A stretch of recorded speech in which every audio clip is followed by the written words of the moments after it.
গাজীপুরের কালিয়াকৈরে ঢাকা টাঙ্গাইল মহাসড়কে বেপরোয়া গতির ট্রাক চাপায় এক নারী পোশাক শ্রমিক নিহত ও ৩ জন আহত হয়েছে।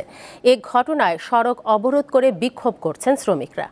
এ বিষয়ে বিস্তারিত জানাতে গাজীপুর থেকে যুক্ত হচ্ছেন আমাদের সহকর্মী জাহাঙ্গীর আলম। জাহাঙ্গীর, ট্রাক চাপায় আহতদের অবস্থা কেমন এখন, আর শ্রমিকরা কি এখনো সড়কে অবরোধ করে রেখেছেন কিনা?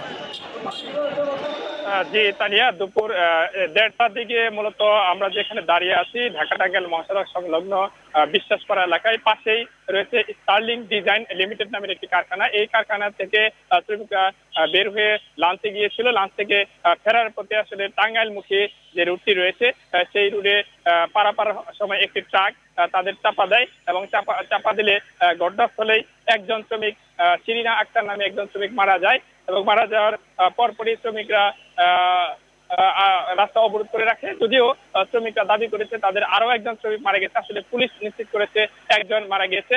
এরপর পরে আসলে ওই ট্রাকটি আটক করে আগুন ধরিয়ে দেয় শ্রমিকরা এবং শ্রমিকরা দাবি করে যে এইখানে পারাপারের জন্য কয়েকটি কারখানা রয়েছে, যাতে সড়ক ও জনপথ বিভাগ থেকে এখানে ফুটওভার ব্রিজ করে দেওয়া হয়, তার দাবি জানানো হয়। এদিকে সড়ক ও জনপথ বিভাগ থেকে এখানে ফুটওভার ব্রিজ করে দেওয়া হয়, তার দাবি জানানো হয়। এদিকে রাস্তা দুই পাশে অবরোধ করার কারণে দুই পাশে প্রায় 3 কিলোমিটার যানজটের সৃষ্টি হয়। ভোগান্তিতে পড়ে বিভিন্ন গন্তব্যে যাতায়াতকারী যাত্রীরা এবং জনসাধারণরা।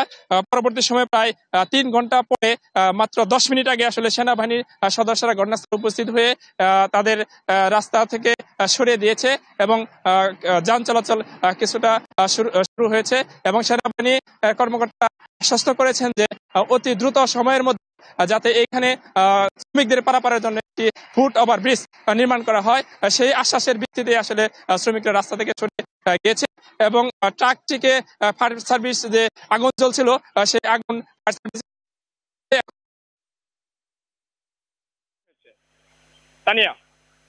গাজীপুর থেকে সড়ক অবরোধের খবর জানাচ্ছিলেন জাহাঙ্গীর আলম।